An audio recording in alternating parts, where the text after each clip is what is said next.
Foremost, it's important to realize that the U.S. is a major, world player. It's often said if the U.S. Sneezes, the rest of the world catches cold. So part of why you see this, financial fragilities, volatilities, all around the world, has to do with what is, going on in the U.S. The U.S. monetary policy, for example, in the last 1 year, has affected, the performances of stock markets around the world, particularly in emerging and frontier economies, where it has triggered a lot of capital flow reversals. We've seen the, Jerry Powell's, hawkish stance, monetary policy hawkish stance, in what is known as policy, normalization, okay, which has resulted in a hike in interest rates in the U.S. And investors in emerging and frontier markets, leaving for the U.S. in search of higher yields. Of course, that has also led to, the strengthening of the dollar. So that in itself has impacted negatively on the performance of stock markets, in emerging economies, in frontier economies. Now, again, the U.S.-China trade tension also had its own impact, because that trade tension, had the effect of increasing prices in the U.S. The tariffs that were imposed by the U.S. government, had the effect of increasing price in the U.S., such that the inflation rate in the U.S. today is above the Fed fund, the Federal Reserve target of 2%. And with higher inflation rate in the U.S., the Federal Reserve, of course, was more energized to, particularly last year, front load its monetary policy stance. We saw this increase in rates coming faster than was expected. So the U.S.-China trade tension, which, as I said, affected inflation, which also had the effect of slowing down, the point he mentioned, slowing down, China growth rate, with also a ripple effect on commodity prices. Okay. So we saw this volatility coming from not just the fact that interest in the U.S. were rising, but the fact too that China, a major consumer nation in the world, had this economy. I think, gentlemen, so you've given us some good measure of what you call the externalities. We need to go on a break. When we come back, we'll look at 2018, we'll look at the economy, we'll look at the markets, we'll look at the road we're walking today's MPC, which is the first in 2019. We'll be right back, everyone. Stand by. Join us on social media at Channels TV on Twitter. We'd like to have your comments and feedback as well as you watch this very special edition of the program. We'll be right back in 2.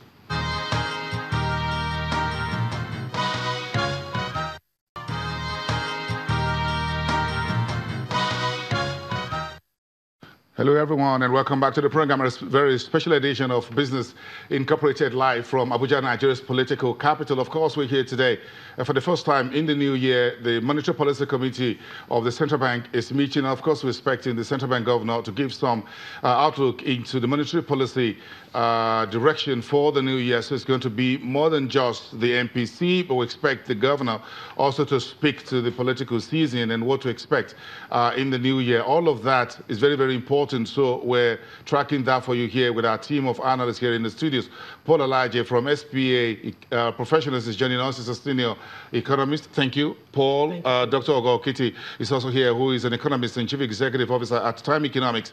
Thank you. And of course, Professor Uche Waleke, who is of the National State University, a professor of capital market. So we're all putting all this together. But let's put some, let's go a little bit, a step back into the year we just finished. We don't have the Q4 GDP numbers yet, but at least we can track Q1, Q2, and Q3. Q3 finishes at 1.8%. Our PMI looks really decent for most of the second half of last year in terms of the purchasing managers index, which is the manufacturers. Then we look at the inflation. Inflation also seemed to be a little bit wobble, but it looks like at least we're still holding the double digit. We haven't seen any single digit, at least yet. So, Paul, let's start from you. If we look at all these macroeconomic numbers for all of 2018, we are situated within the MPC, keeping the headline interest rate unchanged for the 14th time as at last year, late last year, the last meeting. What does that tell you at 14%? Well, I think the MPC is faced with difficult decisions. First, interest rates are 14%, and if you ask what is the implication of that on real economy and also on monetary policy, climate generally, 14% have positive implication on inflation rate. Remember that inflation at some point 16, 17 months ago was as high as 18%, which had crazy implication on general price level. But it also has a side effect on unemployment because it's going to crowd out the private sector. So you see unemployment rate going above 20% as we speak now, and there have been consistent increase in unemployment rate. So do we advise MPC, or is MPC making a wrong decision? I would say no, because 1% reduction in NPR, we have direct implication on domestic investment, talking about foreign investment, particularly portfolio investment. Why? Because of exchange rate risk, which investors we found are more comfortable to invest outside Nigeria, particularly in developed. I'm talking about the U.S., particularly U.S. economy, compared to, if you look at with the protectionist policy Trump is championing in his country, and when you look at that compared to what Nigeria is currently working on, you see that MPC, perhaps what MPC's decision has been consistent to keep interest rate at 14% is perhaps the best decision for now that Nigeria could make. And another question people have asked is it not better for MPC to increase rate? If they increase rate, then you might have, because of the way our economy responds to policies. So if you're a member of the MPC, Paul, how would you be voting? I might have voted for increase in NPR. Why would that? Why would you vote? Because if I vote increase in NPR, it's going to have direct, you see, all the 14% have actually exhausted its impact on inflation. Inflation, even with 14%, inflation has started to climb again. So inflation is beginning to behave like malaria, very resistant to drugs. Okay, Dr. So you Okiti. change the drug or Yes. you increase the dosage. Dr. Okiti, how would you vote for a member of MPC, because inflation is becoming what you called interest rate NPR resistant? Well, I'm not sure I would like to answer how I will vote, but let me tell you what I think the considerations will be. I think it's safer for me to. No, but if you look at last year, if you look at last year, I will vote. You want to put 28. I will vote to stay on 14%, and I will tell you why.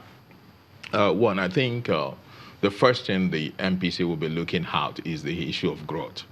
I mean, growth has been extremely weak in the last 2 years. In fact, by the end of 2018, we're going to have 3 consecutive years in which growth has been less than 2%. So if you look at that growth compared to the rate of population increases, so Nigeria is getting poorer and poorer and poorer. That is the first thing I think they would like to take into consideration. The second one they would also take into consideration is the tightening of financial conditions from the US. That's the raising of rates. It was raised about 4 times in 2018, and they plan to raise it maybe another 1 or 2 this year. Of course, Jeremy Powell has said, look, let's take execution for now. So, but I think that's also a key issue that they'll be looking at. But the third issue that they'll be looking at now is be looking at the prospect of oil prices, because the process of oil prices gives us an indication of the terms of trade for the year, and that terms of trade actually has serious implications for inflation. So that is where inflation dynamics comes in. The reason you have not seen much impact of the 14% on inflation in the last 1 year is because the oil prices has been weakening.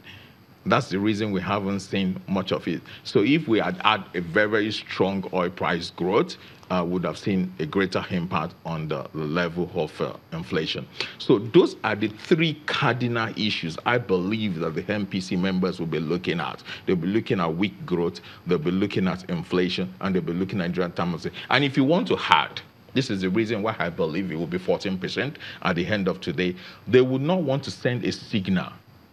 Given election is just a month away, they will not want to give any signal, either positive or negative. They want to stay neutral, and that's what I think we'll have at the end of the day. Professor Waleke, take all of this to the market.